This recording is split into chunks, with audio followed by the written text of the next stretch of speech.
రోజుల్లో జుట్టు రాలిపోయి చాలా మంది బాధపడుతూ ఉన్నారు. చిన్న వయసులోనే బట్టతల వచ్చేస్తుంది. అయితే దీన్నే క్యాష్ చేసుకోవాలనుకున్నాడు ఓ ప్రబుద్ధుడు.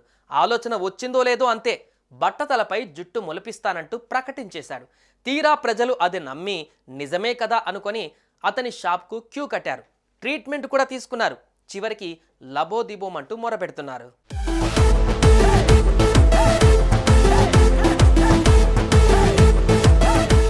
హైదరాబాద్లో కొత్త రకం మోసం వెలుగులోకి వచ్చింది. బట్టతలపై జుట్టు అంటూ భారీ మోసం చేసిన ఘటన పాత బస్తీలో చోటు చేసుకుంది. పాత బస్తీ ఫతే దర్వాజా కేంద్రంగా చేసుకున్న ఓ వ్యక్తి ఢిల్లీకి చెందిన బిగ్ బాస్ నటుడి బట్టతలపై తానే జుట్టు మొలిపించానని కొన్ని ఫోటోలతో సోషల్ మీడియాలో ప్రచారం చేశాడు.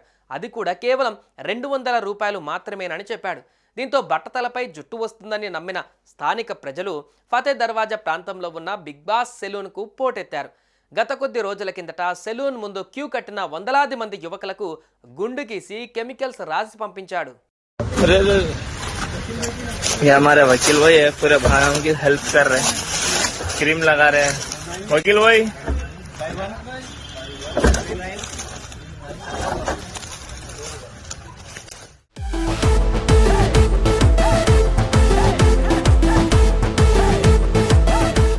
కస్టమర్స్ కి కెమికల్స్ రాసి పంపించిన తర్వాత కొన్ని షరతులు కూడా పెట్టాడు. గుండు ఆరిపోకుండా ఉండాలని, గుండు పైన నీళ్లు చల్లుతూ ఉండాలని, నీళ్లు కిందకి జారకుండా బట్ట కట్టాలంటూ షరతులు పెట్టి పంపించాడు.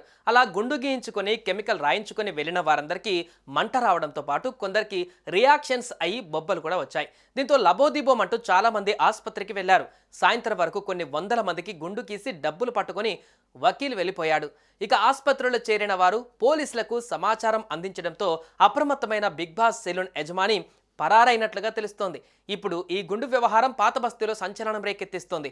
బట్టతల మాట ఏమో గానీ ఉన్న ఎంట్రికలు పోయాయని అందరూ బాధపడుతున్నారు.